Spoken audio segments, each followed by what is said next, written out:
Yeah. Honestly, James, I don't think you're going to do anything. Okay. We've heard it before, drain the swamp, eat the rich until they get voted, and then they're just rich people swimming in the swamp.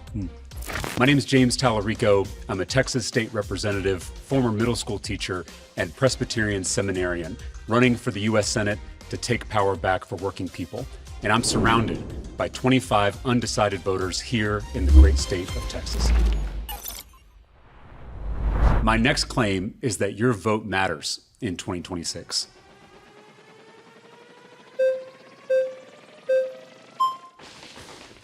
Hi, what's your name? Michaela. Michaela. Nice to meet you. It's nice to meet you. Since this is a new claim, let me just kind of tell you what I'm thinking, and then I would love to open this up. Yeah, of course. When I first ran for office, I was a 28-year-old public school teacher, and I was running in a Republican district as a Democrat. And so I had to knock on literally every door in order to get elected. And I was trying to talk to my fellow young people. I'm a millennial. I was also trying to talk to Gen Z. And I kept hearing this refrain, I'm not interested in politics. And at some point, I was just honest with them. I said, you may not be interested in politics, but politics is interested in you. Mm-hmm. You may not care about politics, but your boss at work cares about politics. Your landlord cares about politics. Your insurance company cares about politics. And until you care about politics, they're going to keep using the political system to screw you over. Barbara Jordan, a great Texan, had this quote where she said, if you're not at the table, you're on the menu. And so the argument I'm making with this claim is if young people in particular aren't at the table in this election, we will continue to be on the menu in 2027. Okay, so I agree that the younger generations are essentially our future. Yeah. I'm completely undecided. Yeah. I have no idea Yeah. which route I want to go, Okay. specifically because I am a younger generation that wasn't necessarily educated on it. You know what I mean? Yeah. And I don't entirely feel I strongly just don't feel that my voice matters. I'm a content creator myself. Yeah. On election day, I made a joke oh my God, I didn't even realize it was election day. And my whole fan base was your vote matters. You were supposed to use that vote. But for someone who's undecided, if I'm not confident in an answer, why would my voice matter? You know what I mean? I hear that. And your first point about how we don't teach young people about the system of government and how to vote and what it means, we're doing them a disservice. And we are actively disenfranchising them by not empowering them with that knowledge. In my first term in the legislature, I actually got a bipartisan bill through the State House. It ended up dying in the State Senate for comprehensive civics education. It's been a long time since we've had real civics education in this country that teach young people how to take ownership of the democratic process. And I think that's absolutely necessary if we're going to give people the tools and the resources to remake this broken political system in their own image. Because politics is corrupt.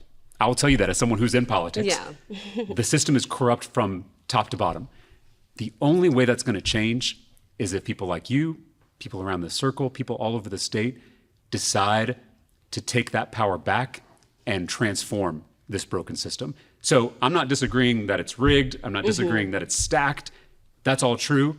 I think where we may be disagreeing is that we're powerless to change it. I don't believe that. I have faith, maybe not evidence, but I have faith that when we come together across all of our divisions that are put in place by billionaires, when we do that, we can change this country for the better. It All right, may not go pause. fast, but it'll happen.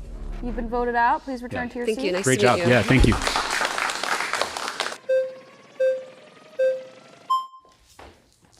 Hey. All right, I'm going to come at you hard on this. Okay. 3 points. Yeah. One is it's contradictory to what you said earlier. You said millionaires and billionaires control it. They're all bad guys. We hate them. We know how that happens, right? Advertisements. And so, one, that's contradictory. You're saying it matters. You're also saying it doesn't matter because of millionaires and billionaires. Two, politicians contribute. Politicians are half of the problem.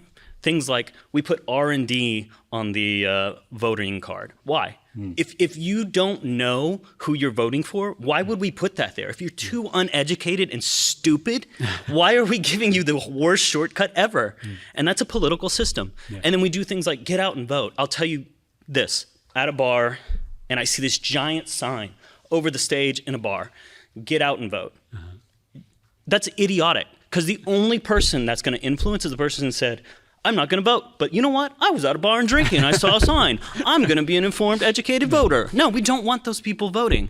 And then lastly, honestly, James, I don't think you're going to do anything. We've heard it before, drain the swamp, eat the rich until they get voted, and then they're just rich people swimming in the swamp. What are you going to actually do that changes that system that you're talking about? Yeah. Well, one, I agree you shouldn't drink and vote. You got to keep those two things separate. We'd probably get better voters, honestly. Two, you're not going to hear me defend this two-party system. I actually think it's corrosive in our politics.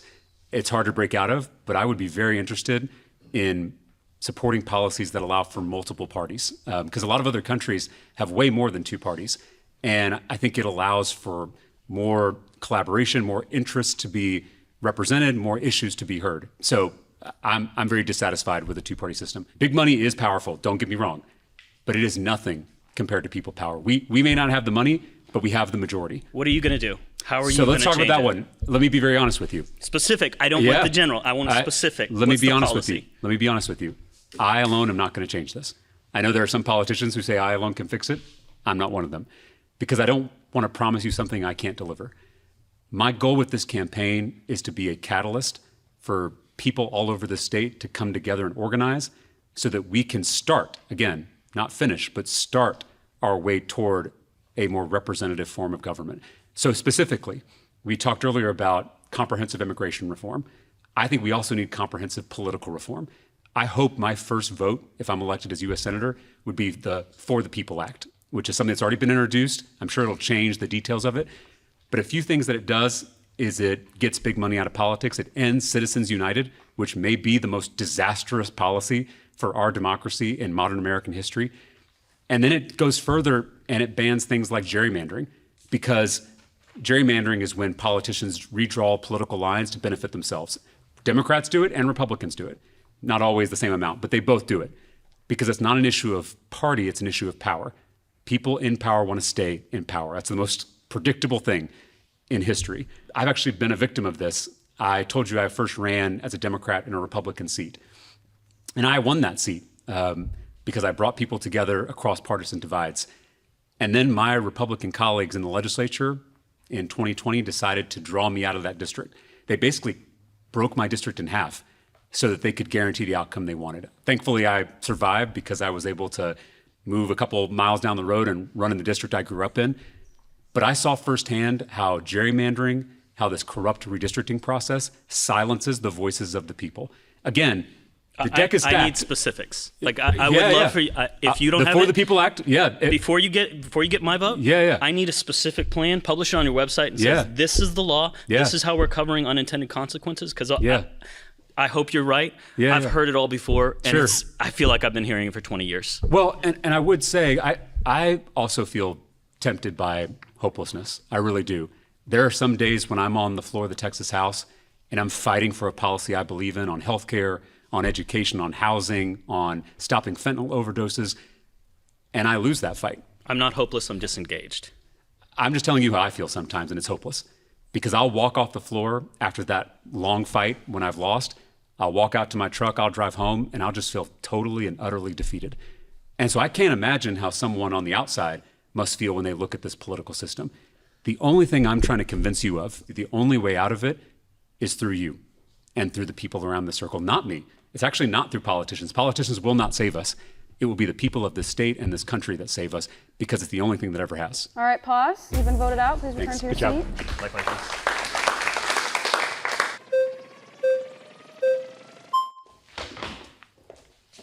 Hello. Hi. What's your name? Latal. Latal. It's nice to meet you. Nice to meet you.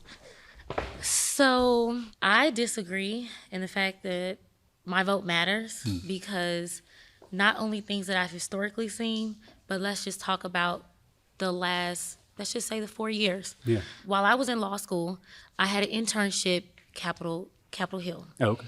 And I actually, at the time, Democrat, because I was going with my family, how I was raised, but there were a lot of things that I saw. It was actually something that you had touched on earlier about the corporations, their involvement, them paying money to different politicians, and it was on both sides. Yeah. And I realized that they all laid in the same bed. There is no different. I changed. When I got back to Texas, I took that off, and I'm like, put me down as an undecided or independent voter. Yeah. Like, you are very charismatic. I like a lot of the things that you said. However, I'm still the how and how's it going to be done. Yeah. So the gerrymandering, obviously, that's been an issue. So if you have politicians involved in that, pretty much you're already saying that my vote doesn't matter, that it's about what the politician wants or the particular party. Also, something else that I don't like that the Democrats do, or even really on both sides, you don't make sure that the communities are informed of what you've done or what you're going to do, even down to us just voting for the propositions. The language was written in a way to where people didn't understand it.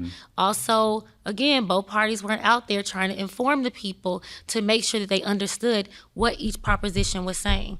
And so to me, it just seems like it's pretty much all controlled, and it's not about what I want. It's not about the needs of the people, and that it's already a fixed race and it's already decided. So my thing is, what are you going to do to not only inform the voters, but what are you going to do to even, because we've talked a lot about the system. But this is 100 years of a system that's not looking like it's going to be shaken. All right, pause. You've been voted out. Please return to your seat. Thank you. Please. That's so much I wanted to say.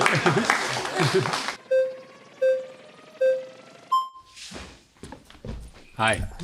How's it going? James. Great name. Yeah, no, right? Both of our parents had good naming conventions. That's right. Yeah. Why do I feel like my vote doesn't matter? Because as somebody who is a working class, attached to the queer community, and a non-Christian, there is nobody in our legislature that speaks to the things that I care about. Christian policy typically works kind of in the same vein of my belief system, but there are certain ways that it doesn't. As far as like the queer community, especially here in Texas, who's speaking out for them? Who's talking about them? Besides, trans people are ruining sports, which I'm not going to get into that. The final, and to me, what feels like the biggest crux of all of this is no matter how informed I am, no matter how much I research my stuff, all of us in this room research everything. That's 25 of us. Means 25 people out of, let's say, just this block, where we're at right now. There's 500 people in this block. 25 people are informed, 475 probably aren't. And they're more than likely going to vote with the gerrymandered people who are already in power. So when you say that my vote matters, all of my stuff, plus the fact of that I've been gerrymandered into hell, why? So based on my personal experience, when I was running for the legislature 8 years ago, I was running in a gerrymandered district that was built to vote for Republicans, and I was running as a Democrat. The deck was stacked against me. The deck was stacked against a lot of people in my community. But we organized. We didn't just vote. Voting is the bare minimum in a democracy. We organized. We went block by block. We talked voter to voter. And we ended up winning that district with 51% of the vote. I say that number because that means it was just a handful of votes. That's right. Hair's breadth. It's right. And not every election is going to be decided by a handful of votes. I want to be honest about that. Yeah. But some elections that are very consequential will be decided by a handful of votes. And by getting me elected to that position, I have fought for LGBTQ people in this state. I have fought for their dignity. I have fought for their equality, and I will always do so. And I may not always win every fight, but I am there as a voice because people believe their votes matter. So I hear that you're disheartened. Believe me, it's even more disheartening when you're in the system. Oh, I bet. But I have seen glimmers of hope, and a little bit of hope is a dangerous thing because Raphael Warnock, senator from Georgia, has this thing that he says. He says, a vote is like a prayer for a better world. You may not always see those prayers realized in your lifetime, but having faith, and not necessarily religious faith, but faith in this American experiment, that faith means that your hope is that your sunset is someone else's dawn. For sure. Progress is a relay race, and we All pass right. it on to the next generation. Pause. You've been voted out. Please return to your Great job. seat. Yeah, for sure. Thank you, James.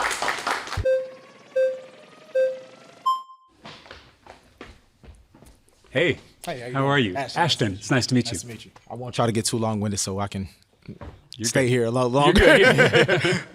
But speaking from somebody to kind of walk through this thing, and I'll walk through it pretty quick. Speaking from somebody who historically has voted Democrat. I think the reason why I've transitioned to kind of that undecided space is a lot of people have spoken on it today. Being as African American living in this world, we've talked about the system in its entire thing. We can talk about billionaires and everything, but a lot of it is based on white supremacy. So as an African American man, if you think about the history of this country and how African Americans have been treated as a whole, dating back to slavery and Jim Crow and black codes and the crack epidemic, everything, you have to understand as to why you can kind of get to a point where you lose hope. Yes. Because in a sense, you have a country who continuously makes it effort to never look at us as far as its people. Yeah.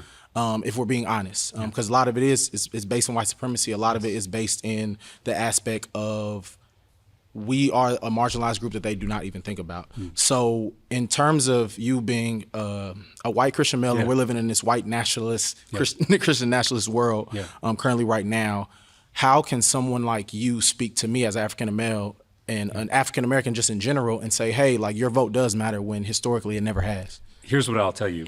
They wouldn't be trying so hard to stop you from voting and stopping young people across the board of all races from voting if your vote didn't matter. Yeah. To me, voter suppression is proof that your vote has tremendous power, especially when it's joined with thousands and millions of other people's votes. Yeah. But you're right. We are working in a system where it is increasingly harder to vote, especially here in Texas. This is one of the hardest places to vote in the entire country. Yeah. All of that is by design. Yeah. It's so that the people who are currently in power can stay in power and they never have to face accountability. I also want to just thank you for questioning your loyalty to any party. I'm a proud Democrat, but I've said before, I already have a religion and I already have a sports team. Like, I have no problem sharing hard truths in my party, and I don't think you should feel that you owe loyalty to any party. No. You have a loyalty to yourself and your community and your family, and if one party is not representing you, or if one party is taking you for granted, then you have a right to push back against them. For sure. And I think the biggest thing as far as with Democrats specifically is, I spoke with someone earlier about this. I think Republicans kind of put it in your face straight up. Hey, I don't like you and it is what it is. I guess. And I think that with Democrats, as funny as it is, I think with Democrats, they kind of speak in a sense of, hey, if I come to you and say, hey, you know, we are a very marginalized group. We are dealing with over-policing. We're dealing with police brutality. It's like, hey, I empathize with you, but then they go home about their day. Well, let me tell you, let me give you an example on that. I told you I was elected with 51% of the vote. So black voters were the reason that I was able to get elected to the state legislature. I had a constituent, his name was Javier Ambler. He was a father who was killed by the police for not dimming his brights. Yeah. He was pulled over. He told them he had a heart condition. They tased him so many times that he died right in front of them. Yeah. The whole thing was filmed for a reality TV show called Live PD. It's kind of like Cops. The research shows that those reality TV policing programs encourage more violent behavior from police officers toward constituents. Oftentimes it's black and brown constituents that are getting the most hurt. I worked with Javier's family to pass Javier Ambler's law, which bans reality TV policing in the state of Texas. It's not enough. We have to do so much more. But to me, that's one example of when you elect someone who does have the community's interest at heart and you continue to work with them. Again, just voting and walking away, it's not going to do it. It's not. But if you vote for someone and you hold them accountable, which I hope you hold me accountable if I'm elected as your senator, progress is possible. Yeah, and I think, and to the story of the police brutality, because I had a little brother who passed away, who was killed by a police officer. So that is something that I'm also very passionate about, because it's something that hit very home for me. So when we speak about things such as defunding the police or over policing in our communities, that adds to another piece of why it is very difficult to necessarily, if I'm being very frank, to believe any BS that Democrats are saying, because I'm living in a reality. Yeah, we can talk about things from a grand scheme, from a top level, but when you're speaking about as an African American walking everyday life, where you're dealing with things that are just based in a system that never was meant to work for me, it's kind of hard to live, to kind of see the light at the end of the tunnel. I'm a man of faith too, and I do believe that there is a belief that you have to, you know, have hope for something, for sure. But I think that sometimes, you know, there is hard to kind of still live in that hope when the everyday world that's around you does not care about you. And Ashton, do not believe anything I say, believe what I've done. For sure. And I think that's going to be the best predictor. What was your brother's name? His name is Isaiah. Well, I think that if we do this right, if we have a mass movement of working people of all races in this state and across the country, I think we can win this next election and actually move the country forward for Isaiah and for all the people that we've lost because the system is so thoroughly broken. Thank you. I appreciate it. I appreciate you. I sat down with James, didn't agree with everything, but it was a good, healthy reminder of this isn't a bad guy. This guy genuinely wants what's good, and he thinks this is the best way to go about it. And I love Surrounded, the episodes that accentuate that and remind us of that. I mean, politicians are good at saying what you want to hear, but there were some things that I like that he's done. Voter education needs to happen a lot more, and it needs to be less a form of, I don't know how to say this nicely, indoctrination through media and social media. I think it needs to be more a presenting of the facts. Do you think you're absolutely not going to vote? 100%. And it's nothing against James. It's really not. It's just two things. One, I don't see a vision that changes the system fundamentally. And two, I don't see that much of a difference. I really don't. I'm more interested in what I do to control my own life than what the government does. And so I think if I'm going to be civilly engaged, I'm going to do it in other ways other than voting. I'm wasting my time. It's 1 hour to go vote against a bunch of sheep zombies who are controlled by advertisements, and not even good advertisements, really shitty, non-nuanced arguments. Being honest, I definitely do see myself voting. In a lot of honesty, hearing James talk, there was a lot of things that he said that I thought was great. I think on a fundamental level, we agree on a lot of things, but I think there was a lot of political talk in terms of things that he was saying and the kind of dancing around conversations rather than just talking about the root cause of, hey, this is something that I am going to push forward. I do understand that he is one person and he is not an entire body. It has swayed me in terms of who I'm going to be voting for and specific things that I'm going to be looking for as far as in politicians. When I ask them the question, okay, what is it that you're going to be able to do for me? And if they can't answer that question and they just dance around it, then it is going to sway as far as my decision.